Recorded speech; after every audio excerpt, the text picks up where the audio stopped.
വെള്ളക്കെട്ടിനെ തുടർന്ന് തിരുവല്ല അമ്പലപ്പുഴ പാതയിൽ ഗതാഗതം തടസ്സപ്പെട്ടു. പമ്പ, മണിമല ആറുകളൊക്കെ കടന്നുപോകുന്ന മേഖലയാണിത്. ഇവിടെ ട്രാക്ടറിലൊക്കെയാണ് ഇപ്പോൾ സർവീസ് നടത്തുന്നത്.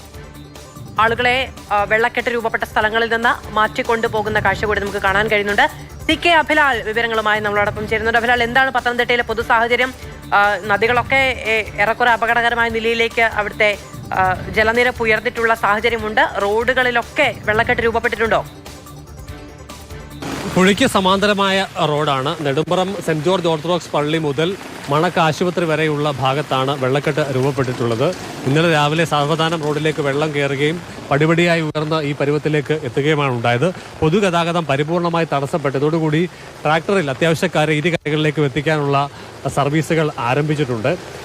ഇന്ന് രാവിലെ ആണ് കൂടുതൽ മേഖലയിലേക്ക് വെള്ളം കയറിയത്. ഈ റോഡിൻ്റെ ഇരുവശങ്ങളിലും ഉള്ള വീടുകൾ, വ്യാപാര സ്ഥാപനങ്ങൾ എന്നിവയിലെല്ലാം വെള്ളം കയറിയിരിക്കുകയാണ്. ഇവിടെ വെച്ച് പരിചയപ്പെട്ട ആളാണ് ദേവവൃന്ദേ, വീട്ടിലൊക്കെ വെള്ളം കയറിയോ? വീട്ടിലൊന്നും വെള്ളം കയറിയില്ല. മിക്കവാറും നാളത്തേക്ക് ഒരു വിധം കയറാനാവും. സ്കൂൾ തുറക്കം തന്നെ അവധി കിട്ടും. അവധി കിട്ടുമായിരിക്കും. അവധി കിട്ടണമെന്നാണ് പ്രാർത്ഥന. അവധി കിട്ടുകയാണെങ്കിൽ 5-6 ദിവസം വീട്ടിൽ ഇരുന്നെന്തെങ്കിലും ചെയ്യാമല്ലോ. പക്ഷെ ചെയ്യാൻ ഇവിടെ കറണ്ടൊന്നും ഇല്ല. അതുകൊണ്ട് കുളിക്കാൻ പോലും ഇവിടെ കറണ്ടില്ല. വെള്ളം മോട്ടർ അടിക്കാൻ പറ്റില്ല. പക്ഷേ വീട്ടുമുറ്റത്ത് നിന്ന് മീൻ പിടിക്കാൻ പറ്റും. പക്ഷെ നല്ല മീനൊന്നും കാണത്തില്ല, ചെറിയ മീനായിരിക്കും. അങ്ങോട്ട് ജോലിക്ക് പോവാണോ? എന്തായിരുന്നു? എനിക്ക് എൻ്റെ കടയാണ് കാണുന്നത്, ആ നീല തകിടടിച്ച. നിലവിൽ ഇന്നലെ മുതലേ വെള്ളം ശക്തമായിട്ട് വന്നുകൊണ്ടിരിക്കുകയാണ്. അപ്പോൾ കടയ്ക്കകത്തോട്ടൊക്കെ എല്ലാം വെള്ളം കയറി. ഇത് ഇവിടെ നമുക്ക് തന്നെയല്ല, ഇവിടുത്തെ ഈ പറയുന്ന പ്രദേശത്തുകാർക്ക് മൊത്തം ഇതൊരു വലിയൊരു ദുരിതം തന്നെ.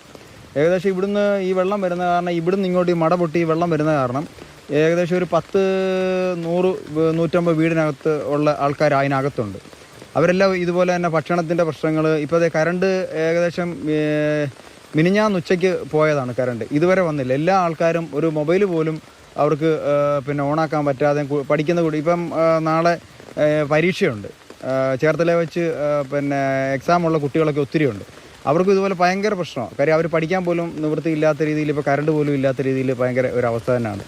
എന്തായാലും ഈ മേഖലയിലൂടെ കടന്നു പോകുന്ന ആളുകൾ കൂടുതൽ സുരക്ഷിതമായ വഴി തിരഞ്ഞെടുക്കുകയാണ് എളുപ്പം. ആലപ്പുഴ മേഖലയിലേക്ക് പത്തനംതിട്ടയിൽ നിന്ന് പോകുന്നവർ അമ്പലപ്പുഴ വഴിയുള്ള യാത്ര ഒഴിവാക്കുന്നതാണ് ഉചിതം. AC റോഡ് വഴി ചങ്ങനാശ്ശേരിയിലെത്തി പോകുന്നതായിരിക്കും കൂടുതൽ അഭികാമ്യമെന്നാണ് ഈ ഘട്ടത്തിൽ പറയാനുള്ളത്. എന്തായാലും മഴയുടെ തോത് കുറഞ്ഞ് ജലനിരപ്പ് നദികളിലടക്കം കുറഞ്ഞെങ്കിൽ മാത്രമേ റോഡ് ഗതാഗതം സുഗമമാവുകയുള്ളൂ. നെടുമ്പറത്തു നിന്നും CK അഭിലാൽ, മാതൃഭൂമി ന്യൂസ്.